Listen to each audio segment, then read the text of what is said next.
والمؤمنين والمؤمنات شيء لله لهم الفاتحة. بسم الله الرحمن الرحيم الحمد لله رب العالمين الرحمن الرحيم مالك يوم الدين إياك نعبد وإياك نستعين اهدنا الصراط المستقيم صراط الذين أنعمت عليهم غير المغضوب عليهم ولا الضالين آمين. Bismillahirrahmanirrahim. Assalamualaikum warahmatullahi taala wabarakatuh. Alhamdulillahirabbil alamin wa bihi nasta'in wa ala umuri dunya waddin. Wassalatu wassalamu ala asyrafil anbiya'i wal mursalin sayyidina wa maulana Muhammadin wa ala alihi washabbihi ajma'in. Allahumma salli ala sayyidina Muhammad al-Fatihi lima ughliq wal khatimi lima sabaq. Nasiril haqqi bil haqq wal hadi ila siratikal mustaqim. Wa ala alihi haqqa qadrihi wa miqdarihil azim. Subhanaka la ilma lana illa ma 'allamtana innaka antal alimul hakim. Allahumma la sahla illa ma ja'altahu sahla wa anta taj'alul hazna idza syi'ta sahla. Rabbi shrah lana sudurana wa yassir lana umurana bi rahmatika ya arhamar rahimin. Rabbana zidna ilma warzuqna fahman sahiha bi rahmatika ya arhamar rahimin. Amma ba'd. Alhamdulillah, puji dan syukur pada Allah Subhanahu wa taala dengan limpah dan kurnia-Nya. Sekali lagi kita dapat berkumpul pada pagi yang mulia ini untuk kita sembahyang fardu subuh berjemaah. Dan Allah Subhanahu wa taala masih lagi memilih untuk kita berada di dalam majlis ilmu. Moga-moga Allah Subhanahu wa taala mengurniakan, menurunkan rahmat-Nya, menurunkan kasih sayang-Nya, limpah kurnia-Nya kepada kita semua. Amin ya rabbal alamin. Yang saya hormati pengurusi barisan imam, Bilal, Siak dan seluruh ahli jawatan kuasa surau. Seterusnya muslimin dan muslimat, mukminin dan mukminat, ibu-ibu, ayah-ayah yang dirahmati Allah Subhanahu wa taala sekaliannya. InsyaAllah pagi ini kita sambung lagi kuliah bacaan kitab Penawar Bagi Hati. Kita sambung pada hari ini pada bab yang pertama, jantung. Dan yang keempat situ kan? Ha? Jantung yang kedua. Yang keempat dah kot. Yang kedua. Ha? Yang kedua lagi? Bab jantung yang kedua. Bab jantung yang kedua lah. Saya ingat yang keempat lah. Yang kedua Yang kedua kerana sabda Nabi SAW situ dalam kitab Ruminya. Yang keempat dah kan? Yang keempat dah saya tanda itu. Dan yang keempat lah, yang keempat. Bismillahirrahmanirrahim. Qala musannif rahimallahu taala nafa'ana bi 'ulumihi wa barakatihi fid dharain. Amin ya rabbal alamin. Dan yang keempat, bahwasanya jantung, iaitu hati lah. Jantung di sini dengan makna hati. Dan bahwasanya yang keempat, bahwasanya jantung iaitu hati itu tempat taruh, iaitu tempat simpan bagi segala sifat-sifat kepujian seperti iman dan makrifah dan tawakal ataupun tawakul dan redha dan pengetahuan. Maka patut sangat bagi pertaruhan yang seperti ini bahawa dipelihara akan dia daripada segala kelakuan yang dicela dan dijaga daripada seteru, iaitu syaitan. Jadi kata musannif rahimahullahu taala, masih lagi membicarakan tentang kitab ataupun bab dalam mengkupaskan tentang qalbun, iaitu jantung ataupun hati. Jadi ada beberapa perkara yang perlu dijaga hati ataupun jantung ini.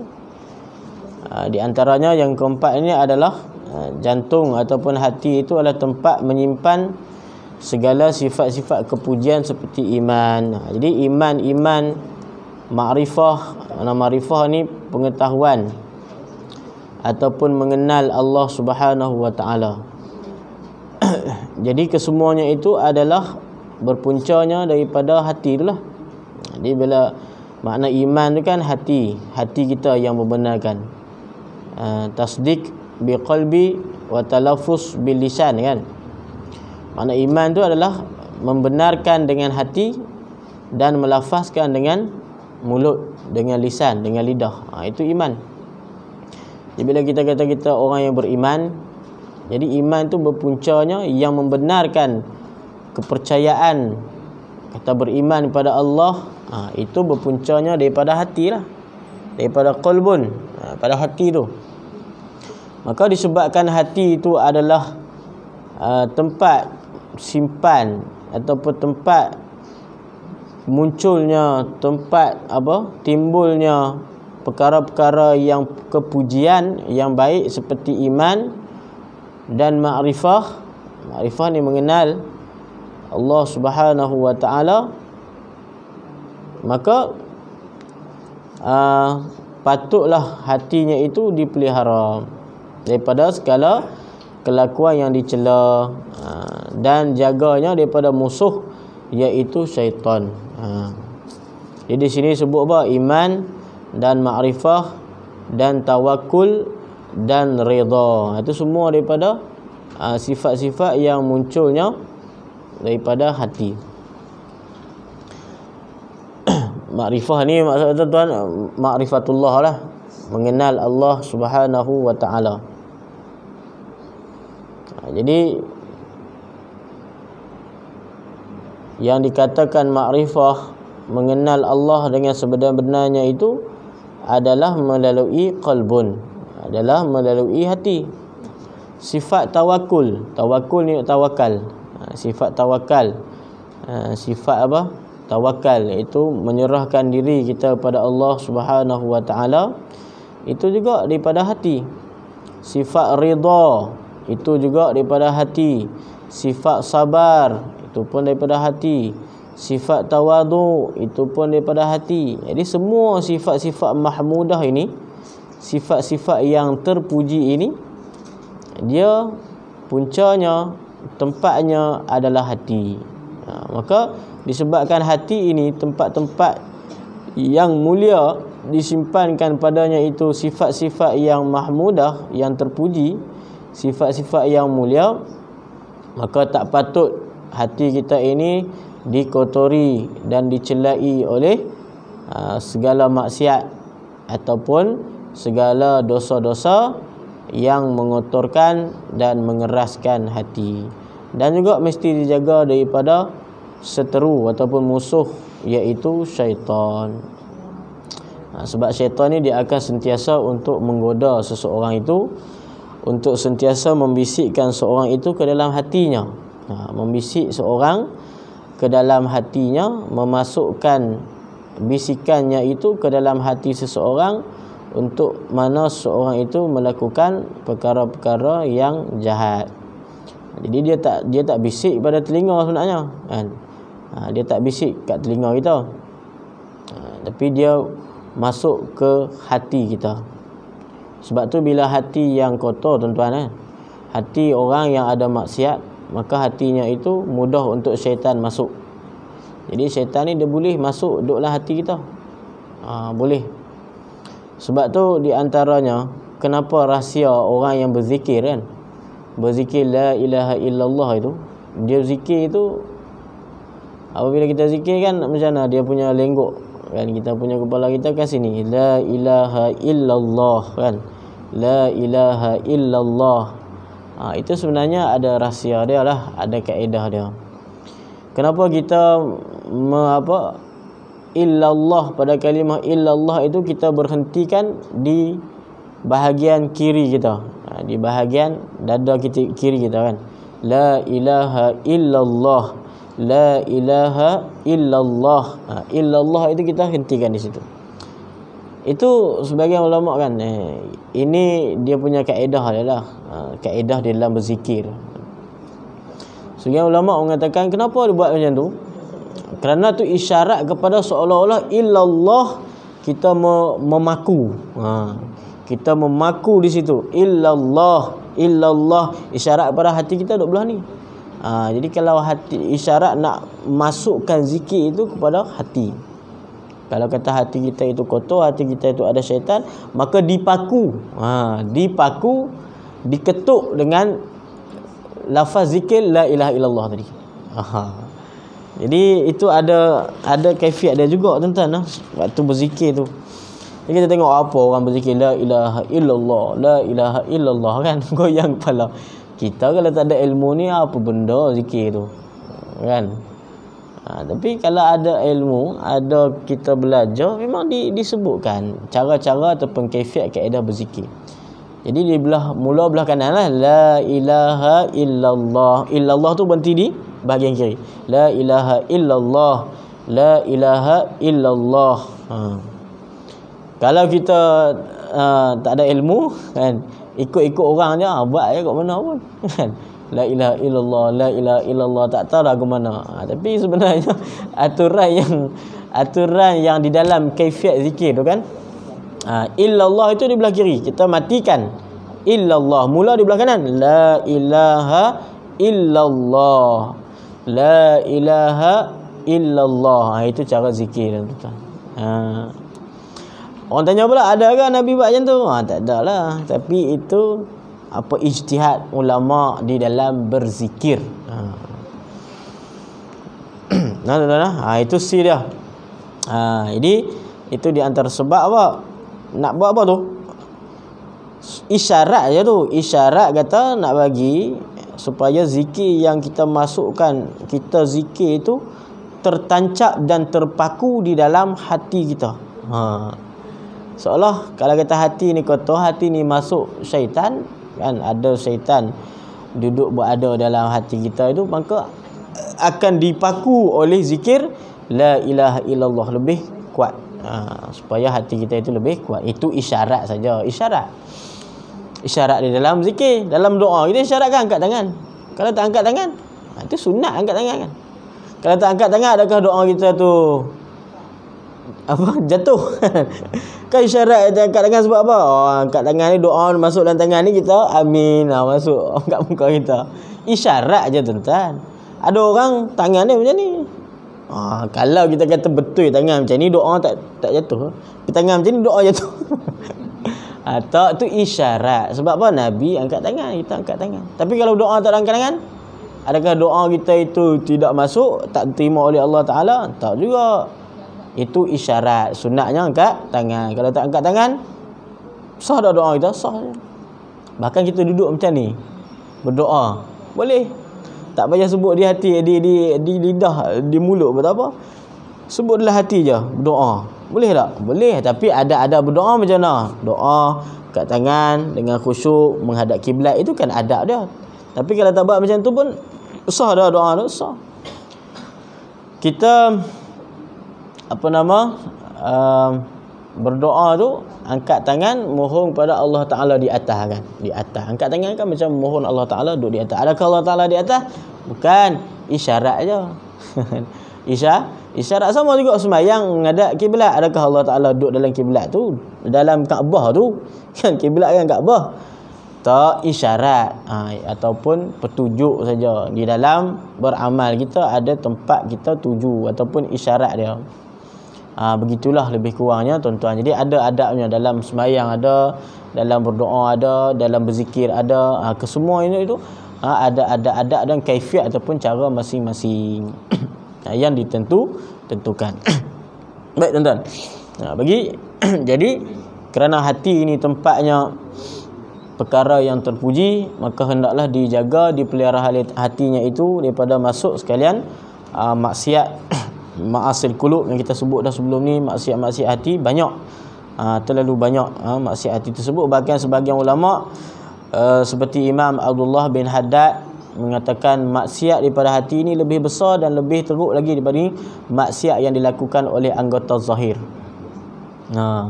Tuan-tuan, maksiat yang dilakukan oleh anggota hati ni, maksiat dalaman ni, penyakit hati ni, bahkan kata Imam Abdullah bin Haddad, lebih keji, lebih hina, lebih teruk lagi berbanding dengan maksiat yang dilakukan oleh anggota-anggota zahir. Maka sebab itulah kita kena pelihara, kita kena jaga sungguh.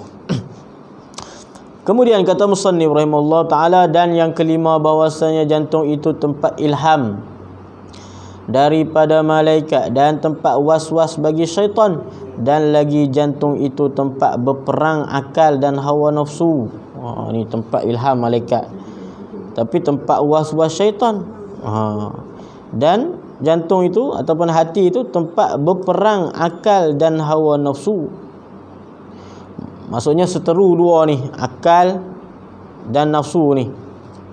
Maka akal itu menyuruh ia kepada kebajikan, itu kebaikan, dan hawa nafsu menyuruh ia kepada kejahatan. Maka nafsu al-ammarah bisu', maksudnya nafsu yang membawaki kepada perkara yang buruk. Maka seyogia bahawa seyogia ni maksudnya sepatutnya. Dalam yang terjemahan Rumi dia terjemah seyogia juga. Ke dia ubah? Sepatutnya. Kalau yang Jawi seyogia. Bahasa Melayu lama no? Bahasa Arab dia panggil yambari wa yambari. Kalau bahasa Melayu lama dia panggil sayugia.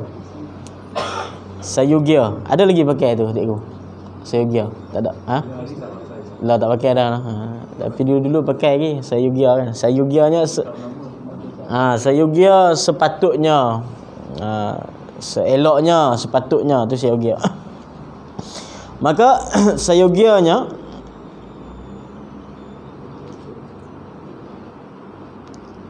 bahawa tiada dilalaikan daripadanya. Tambahan lagi bahawasanya kesalahan jantung itu lebih besar, sekurang-kurangnya kerah ia tiada menerima pengajaran, dan kesudahannya kufur. Tiadakah engkau dengar akan firman Allah Ta'ala, aba wastakbara wa kana minal kafirin? Artinya enggan oleh Iblis daripada sujud pada Adam AS, dan membesarkan diri ia, dan jadilah ia daripada sekalian yang kafir. Maka adalah takabur itu di dalam jantungnya, jantung Iblis. Maka mensebabkan ia Iblis akan tertegah daripada sujud dan akan kufur dengan Tuhannya, wal-iyazubillah. Ini nak cerita kata apa? Akhir yang akibat ataupun efek yang paling besar sekali kalau orang itu dia tak menjaga hatinya, daripada perkara-perkara maksiat, daripada was-was syaitan, daripada hawa nafsu, last sekali membawaki kepada kufur, wal-iyazubillah. Dan ini disebutkan adalah berdasarkan yang ada dalam lipatan sejarah itu seperti Iblis lah. Iblis tu asal dia penyakit hati tu, asal dia akan takabur. Aba wastakbara wa kana minal kafirin. Dia aba ni dia takabur, enggan. Aba ni enggan. Wastakbara, dan takabur Iblis itu. Wa kana minal kafirin, dan jadi sebahagian pada orang kafir, orang kufur pada Allah Ta'ala. Asalnya penyakit hati kan, asalnya jantung daripada hati dia, asalnya daripada hatinya. Kerana hatinya itu ada sedikit perasaan enggan, ada sedikit perasaan bongkak, perasaan rasa besar dan berbangga diri. Maka last sekali apa dia punya kesudahan? Iblis itu kufur kepada Allah Ta'ala. Begitu juga manusia, kalau ada istakbara, enggan, ada penyakit takabur, rasa besar diri, last sekali takutnya jatuh ke dalam kufur pada Allah Subhanahu Taala, wal iyazubillah. Ini terjadi kepada Iblis, tuan-tuan. Dalam Quran kan cerita tentang Iblis ni.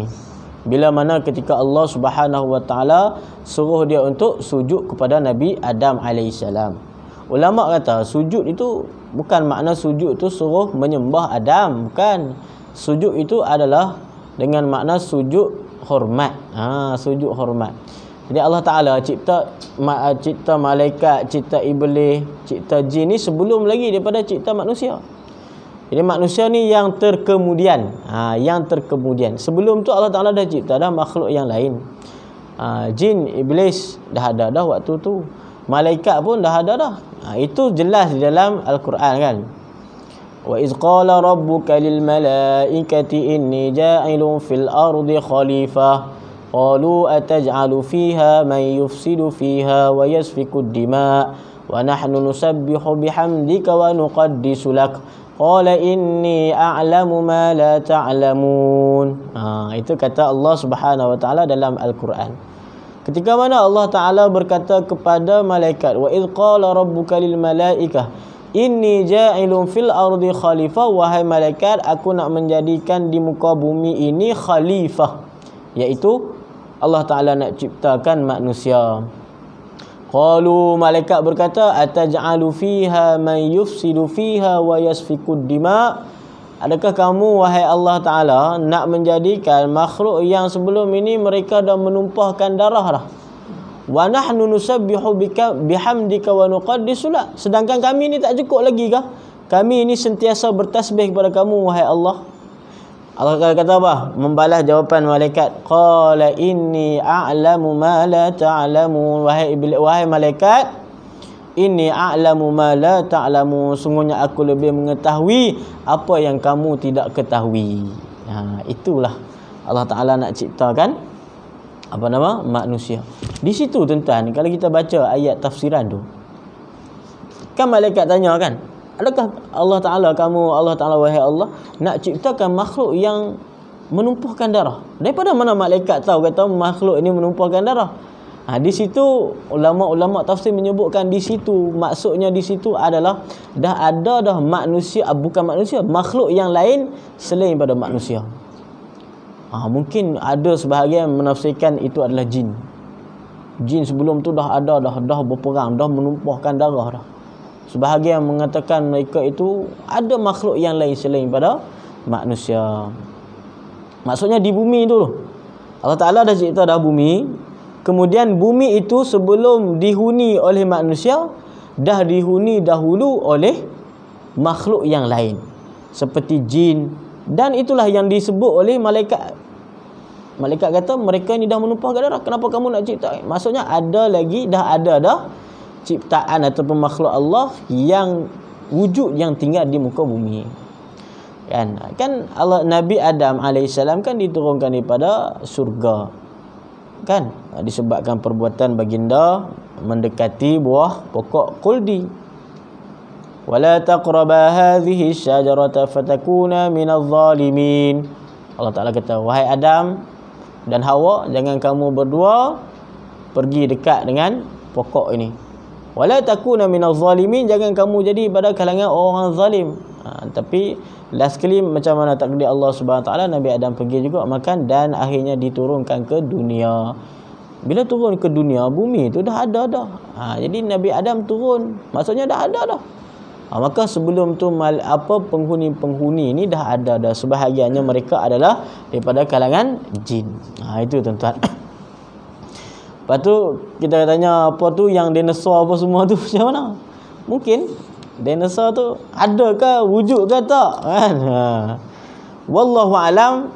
Tapi kalaupun ada, mungkin boleh jadi ada, sebab makhluk dah ada dah sebelum mana Nabi Adam AS diturunkan. Kalau betul ada lah, cuma wallahu alam kita tak tahu. Adakah dinosaur tu bentuk yang macam dia orang gambarkan tu? Ada jenis dia kan, ada T-Rex, ada apa benda semua kan. Ada yang besar, yang tengkok panjang, ada yang kecil-kecil lah yang digambarkan. Yang diapakan ketupat darah tu mungkin dinosaur juga kan, sama dia makan. Ya, betul. Sebab tu ulama tafsir di situ dia menafsirkan maksudnya dah ada makhluk. Itu sebagian ulama dia khilaf tu, ada yang kata jin, ada kata makhluk yang lain. Wallahu a'lam, mungkin boleh jadi itu makhluk tu yang dah ada. Sebab tu kalau orang yang diorang kaji, kita tengok kan, kalau dinosaur tu dia kaji berdasarkan dia punya kajian itu kan berjuta tahun kan. Sedangkan kita kaji daripada Nabi Adam sampai Nabi Muhammad, kita tarik balik pada zaman kita sampai Nabi Adam, tak sampai sejuta, tak sampai sejuta, bahkan 100,000 pun tak sampai tahun. Mungkin berpuluh-puluh ribu tahun mungkin, ataupun 10,000 mungkin sampai 10,000 tahun. Tapi nak tarik sampai sejuta itu tak. Maksudnya kalau betul pun sampai sejuta tahun tu, sebelum tu Nabi Adam belum lagi ada dan belum lagi diturunkan ke dunia ni. Mungkin tak malaikat kan tak makan kan. Kita dia beri cahaya kan. Jadi binatang-binatang atau manusia ataupun human ataupun dia makhluk yang makan yang calonnya bunuh-bunuh itu dia bertumpah darah. Bertumpah darah dulu mungkin kan. Itulah saya dia kata dia selalu dia dengan Allah kan. Bertasbih yang dia tak mikir nafsu makan tak ada. Ya. Dia tu masuk nakam ni manusia pun pasal nak makan kan. Dia terpaksa berusaha, lepas tu dia meninggal antara satu sama lain berperang dan sebagainya. Ya, betul. Contohnya sekarang ya, saya kan dia nak anukan dia orang ada. Ya, betul. Jadi itulah mungkinlah memang adalah. Cuma kita keyakinannya memang adalah makhluk tu. Tapi secara tepatnya makhluk batu itu berdasarkan kajian-kajian sains kan, itulah dinosaur lah apa semua tu lah. Wallahu alam. Okey. Jadi kembali kita kepada ayat ni, aba wastakbara wa kana minal kafirin. Maka disebabkan iblis tadi tidak mau sujud kepada Allah Subhanahu wa taala, maka dia termasuk daripada golongan orang yang kufur pada Allah. Allah Ta'ala kata dalam Quran, ya iblis ma mana'aka an tasjuda lima khalaqtu bi yadai. Wahai iblis, kenapa? Apa yang menyebabkan kamu tidak mahu sujud kepada ciptaan aku, iaitu Adam alaihissalam? Qala astakbarta am kunta minal alin. Adakah kamu rasa takabur? Adakah kamu rasa kamu itu daripada golongan yang tinggi? Qala ana khairum minhu khalaqtani min nar wa khalaqtahu min tin. Kata iblis kepada Allah Ta'ala, wahai Allah, kerana aku rasa aku lebih baik daripada Adam. Ana khairum minhu, aku lebih baik padanya Adam. Khalaqtani min nar wa khalaqtahu min. Kamu ciptakan aku daripada api, sedangkan kamu ciptakan Adam daripada tanah. Dia rasa api lebih lagi daripada tanah. Itulah sifat apa? Sombong, sifat takabur, sifat enggan yang ada di dalam hatinya iblis. Last kali endingnya membawa kepada kufur iblis tersebut. Wal iyazubillah. Ini dia nak kaitkan apa? Kalau manusia pun ada sifat takabur, ada sifat-sifat riak, sifat sombong sebagainya, takutlah sekali dia punya paling besar efeknya jatuh ke dalam lembah kekufuran. Wal iyazubillahi min zalik. Jadi sebab tu yang kita tengok tadi, kenapa Imam Allah bin Haddad kata maksiat kulub ni lebih besar, lebih keji, lebih teruk daripada maksiat hati, kerana boleh membawa kepada kekufuran. Boleh membawa kepada kekufuran. Itu tuan-tuan. Kemudian, dan ketahui olehmu bahwasanya segala kelakuan yang dicela itu banyak. Jadi banyak sangat perkara-perkara yang keji ni, yang dicela ni. Tetapi hamba sebutkan di sini 10 perkara. Ada 10. Pada 10 bab, kerana yang 10 ini asal bagi semuanya, dan yang lain daripadanya terjadi ia daripada yang 10 ini. Ini dia sebutkan 10 kelakuan yang dicela, yang tak elok lah, perkara sifat-sifat yang mazmumah. Pertama, sangat loba atas makanan. Itu yang pertama lagi. Sangat loba atas makanan. Tamak lah. Sifat tamak ke atas makanan. Itu sebahagian daripada sifat yang dicela, tuan-tuan. Loba atas makanan ni maksudnya apa? Rakus, ya. Ataupun makan tu terlebih. Makan bila mana sampai membazir. Itu loba dah tu. Innal mubazirina kanu ikhwanus syayatin wa kana syaitanu rabbih kafura. Orang bazir itu sebahagian daripada sifat-sifat syaitan. Syaitan itu kufur pada Allah Ta'ala. Jadi makan ni agak-agak lah. Jangan sampai kita membazir. Kita makan apa yang kita nak makan saja. Biasanya kita kalau beli tu jarang membazir. Tapi kalau benda free ni kita suka membazir. Kita pergi kenduri kan. Cedok lauk tu sampai last kali makan tak habis, buang. Terlalu banyak kesian kat tuan rumah lah. Jadi kita ambil makan sekadar kita rasa habis. Lagi kalau kata ni tak cukup, tambah sikit lagi cukup lah. Jangan ambil banyak last kali, buang. Itu kan membazir. Sedangkan itu boleh dimakan oleh orang yang lain. Itu bazir banyak. Walaupun kita kata tak apalah, aku bukan bayar pun kan. Yang tak bayar tu, yang tak bayar tu lah. Itu dosa. Mubazir. Kedua, sangat loba atas berkata-kata. Ini banyak berkata-kata. Banyak bercakap lah. Maksudnya loba berkata ni tamak di dalam bercakap. Maksudnya bercakap pada benda yang tidak perlu cakap. Cakap benda yang kosong. Cakap-cakap benda yang maksiat. Ribah, mengumpat, bahasa sekarang dia panggil apa? Membawang. Menggosip. Itu semua tu adalah masuk dalam itulah sifat kecelaan yang kedua, sangat loba di dalam berkata-kata. Yang ketiga, marah. Itu marah pun sifat yang celah juga tuan-tuan. Maksudnya marah bukan pada tempat dia lah. Kalau marah yang pada tempatnya dibolehkan lah. Marah kerana apa? Ayah marah pada anak dia. Sebab apa? Marah kerana nak mendidik. Bukan marah kerana benci. Bukan marah kerana suka-suka dia nak marah. Tak. Ayah memarahi anak tu kerana dia nak mendidik anak dia. Dia nak mengajar anak dia. Itu bolehlah marah. Bukan tak boleh marah langsung. Sebab tu dalam hadis Nabi SAW, hadis Arba'in, seorang sahabat datang kepada Nabi SAW, wahai Rasulullah, ausini, ya Rasulullah, ausini. Wahai Rasulullah, bagilah aku nasihat ataupun bagilah aku wasiat. Wasiatkanlah kepada aku.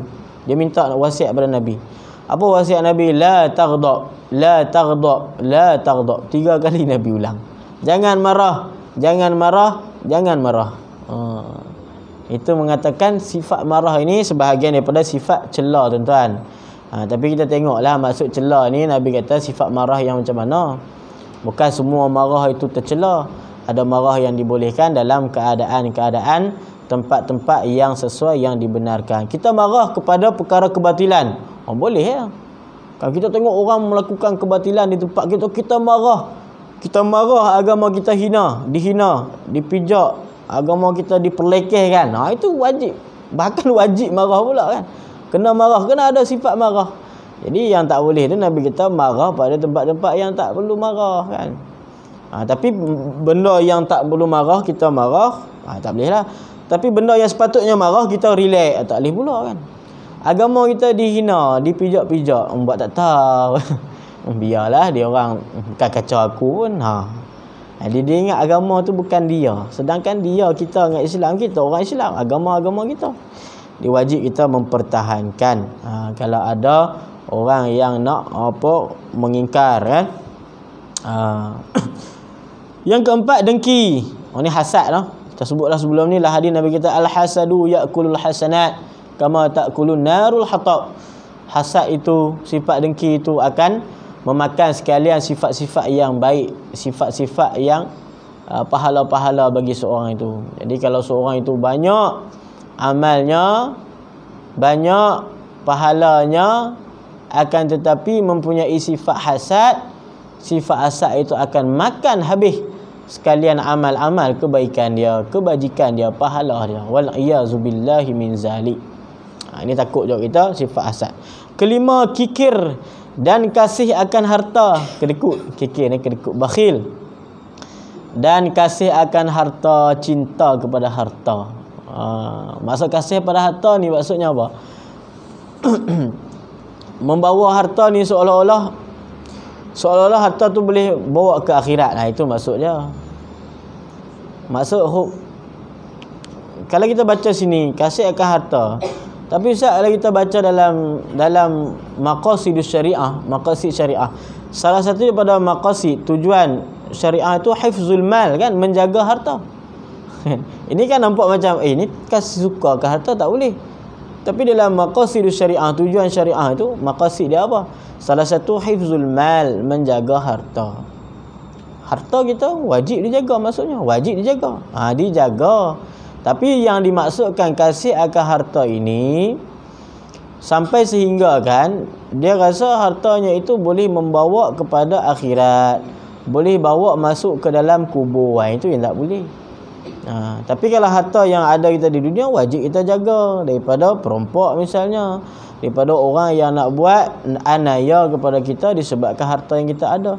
Tapi dengan harta itu kita jaganya kerana masalah dunia kita dan kerana untuk kita melakukan sebagai wasilah melakukan ibadah pada Allah. Kalau kata tak ada harta terus, nak ibadah tak boleh tuan-tuan. Nak sembahyang tak boleh, tak ada harta. Nak pergi kuliah ke surau ke masjid, tak ada motor, tak ada kereta, tak ada duit nak bawa minyak motor, nak bawa minyak kereta. Jadi semua itu menjadi wasilah. Harta itu menjadi wasilah ataupun perantaraan untuk kita beribadah, untuk kita meraih pahala di sisi Allah Subhanahu Wa Taala. Akan tetapi orang yang dicela kasih akan harta ni, dia pegang harta tu masukkan dalam hati dia. Itu yang masuk dicela. Sedangkan harta ni boleh kita ada, tapi kita genggam di tangan kita aja. Masuk bila genggam tangan kita, dia akan mudah untuk dilepaskan. Tapi kalau harta dah masuk dalam hati kita, habis. Itulah timbulnya sifat cintakan dunia, wakarahu budunya wakarahiyatul maut. Cintakan dunia, benci, takut kepada mati. Sebab apa? Takut hilang hartanya. Bila mati, hartanya difaraihi oleh anak-anak dia, habis kan. Jadi tuan-tuan, ini bukan maksudnya tak boleh ada harta. Ada harta, tapi kita bagaimana kita menggunakan harta kita untuk amal ibadah kita akhirat kita. Orang banyak harta, infak harta ya, infak apa semua, itu semua akan membuah hasil yang sangat banyak di negeri akhirat. Kan, dia sedekah, dia infak dan sebagainya. Itu akan membawa kita kepada apa? Saham akhirat dia. Jadi dengan harta juga dapat memasukkan kita ke dalam syurga Allah Subhanahu Wa Taala. Jadi tak ada harta sungguh tak boleh juga. Keenam, kasih akan kemegahan. Hubbul jah dipanggil bahasa Arab. Cinta akan kemegahan, suka nak suka rasa diri itu dimegah-megahkan. Itu kasih akan kemegahan. Ketujuh, kasih akan dunia, cinta dunia. Ini pun dicela juga. Cinta dunia ni apa? Seronok dengan harta dunia, seronok dengan kehidupan dunia, sampai lalai dengan akhirat. Itu maksudnya. Sedangkan dunia ni, Nabi kata apa? Ad-dunya mazra'atul akhirah. Dunia itu tempat bercucuk tanam ke akhirat. Bukan dunia ini tempat tujuan kita. Dia seperti mana orang yang musafir, tuan-tuan. Kita berada dunia ni seperti mana orang yang bermusafir. Dalam hadis Nabi kata Allahumma salli ala kun fid dunya ka'annaka gharib aw 'abiru sabil. Hendaklah kamu menjalani kehidupan dunia kamu itu seperti mana kamu itu orang yang bermusafir ataupun orang yang melalui sebuah jalan yang akhirnya dia akan sampai ke tempat tujuannya. Itu dunia kita ni. Ini kita macam kita duduk berjalan, last kali akhirat. Itu tempat tujuan kita. Jadi bila mana kita berjalan tu, bukan kita nak duduk terus di jalan tu, bukan kita nak terus stay, terus tinggal di jalan tu, tak. Satu hari kita akan kembali ke tempat tujuan kita, sampai ke tempat tujuan kita, iaitu akhirat. Jadi dunia ni tempat kita berjalan, tempat orang bermusafir. Jadi bila mana musafir, dia tidak akan mencari benda yang untuk dia kekal di situ. Bila musafir, kalau kita makan pun dia makan sekadarnya untuk dia melakukan perjalanan. Harta yang ada pun harta yang sekadarnya untuk dia melakukan perjalanan sampai ke tempat permusafirannya.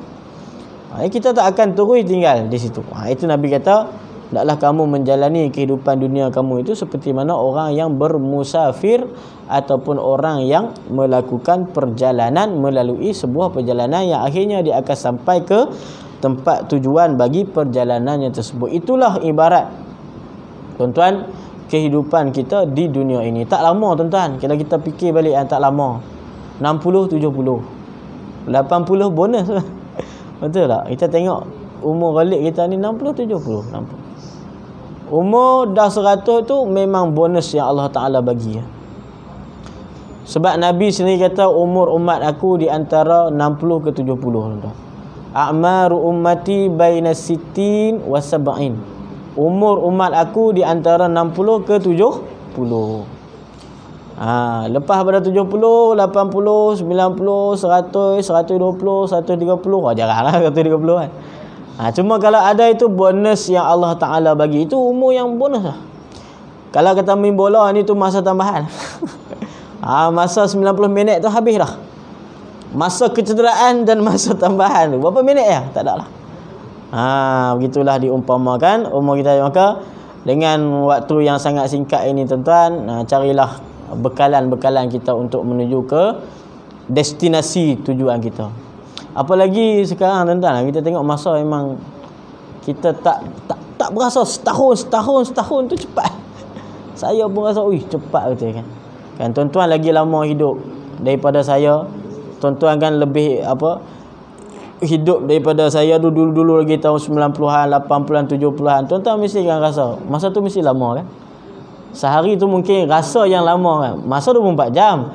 Tapi rasa lama. Tapi sekarang ni 24 jam ni sehari rasa sat sangat. Cepat sangat.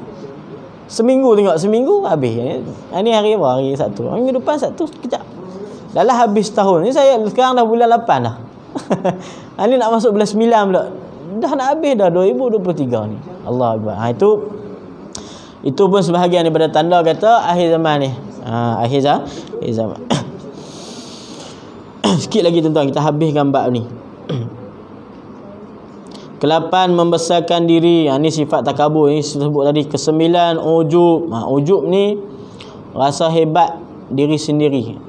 Rasa ujub ni rasa kata dalam hati kita rasa aku ni lah yang paling hebat. Akulah yang banyak ibadah, akulah orang yang paling banyak ilmu. Itu rasa seronok, rasa takjub dengan diri dia. Tapi dia tak habaq dekat orang, tak bagi tahu dekat orang. Tapi dia duk rasa dalam diri dia. Itu dia panggil ujub. Sifat ujub ni pun mudah dikenal juga kepada orang ahli ilmu kan. Orang yang ada pangkat, orang yang ada kemegahan, orang yang banyak harta, itu mudah terkena penyakit ujub ni. Ke-10 riak, hendaklah bersungguh-sungguh engkau.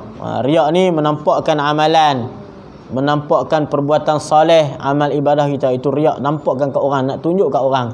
Itu dia panggil riak. Kalau ujub dia tak tunjuk, dia duk rasalah hati dia je.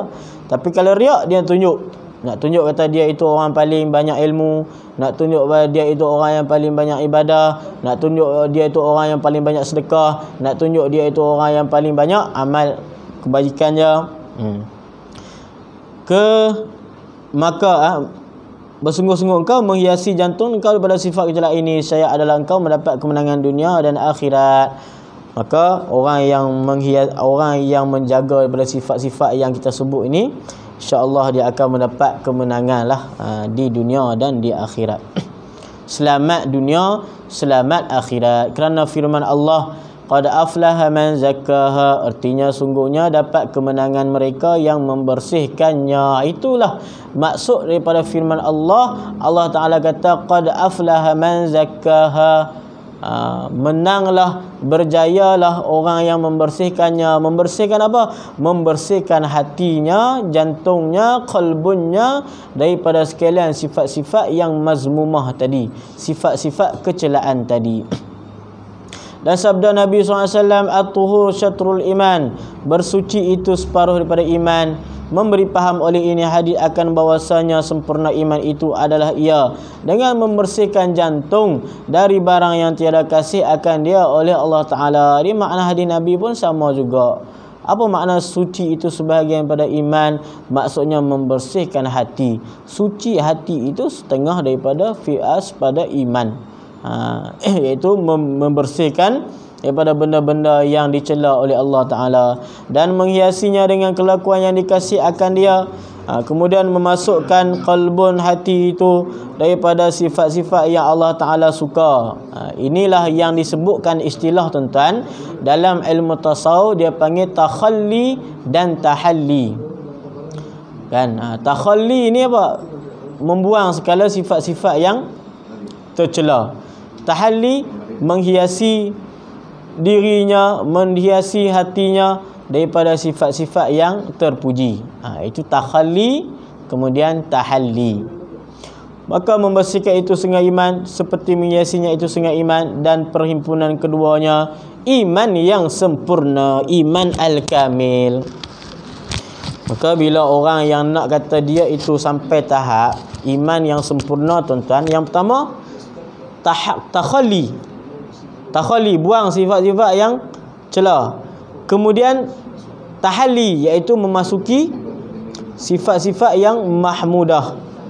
Maka orang yang dapat melakukan kedua-dua ini, barulah yang dikatakan dengan al-iman al-kamil, iaitu mencapai iman yang sempurna.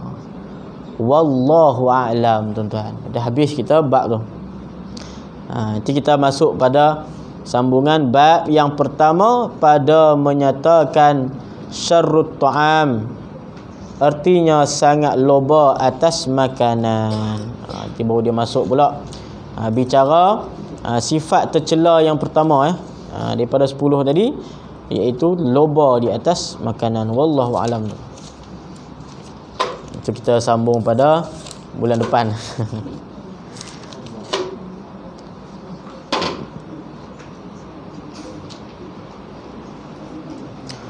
Bismillahirrahmanirrahim. Alhamdulillahi rabbil alamin.